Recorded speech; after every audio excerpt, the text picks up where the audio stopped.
Ça vous a pas marqué la durée des arrêts au stand cette année? Ah oui, c'est long, non? Dis Lando, c'est moi ou il y a...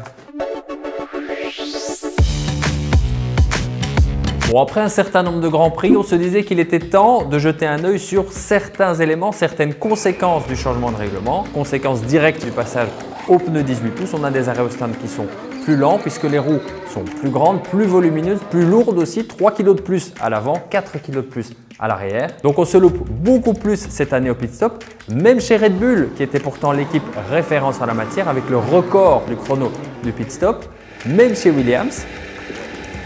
Non mais là c'est la Tiffy aussi. Non, là c'est mécano, on arrête avec la Tiffy là. Donc depuis le changement de règlement, on est bien si on est plus ou moins entre 2 secondes 3 et 2 secondes 6. Yeah.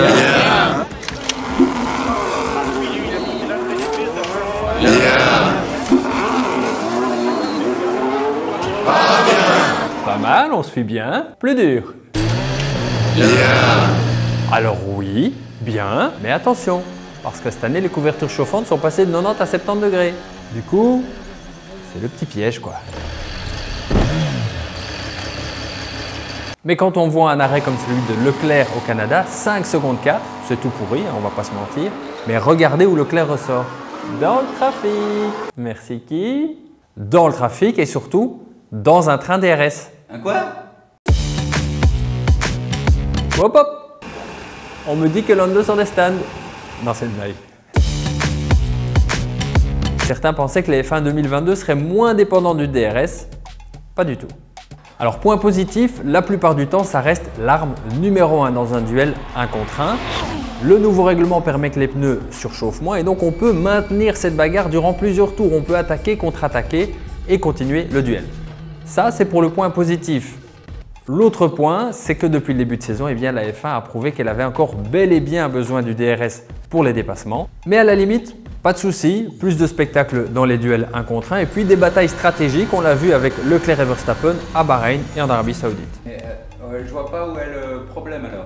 Mais on n'a pas réussi du coup non plus à supprimer l'un des problèmes principaux du DRS, c'est-à-dire les trains DRS. Quand on a 3 voitures ou plus, on a un train qui se forme. Pour peu que la voiture qui emmène ait une super traction, comme la Red Bull en sortie de virage au Canada, ou une super vitesse de pointe, comme la Red Bull au Canada, on aura déjà du mal pour le deuxième à aller récupérer le premier, à porter une attaque malgré le DRS. On l'a vu avec Carlos Sainz derrière Max Verstappen en fin de course à Montréal. Mais le souci, il interviendra dans ce train pour le 3e, 4e, 5e, etc.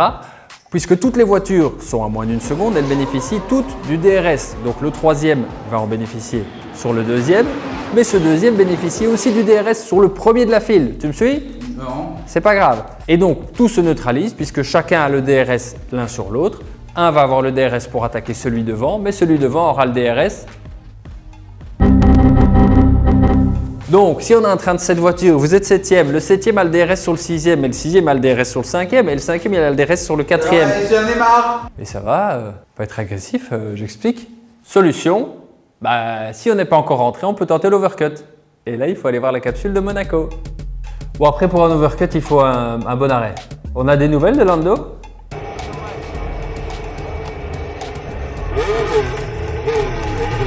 Voilà, il est reparti. Bonne nouvelle ça. On le verra au prochain Grand Prix.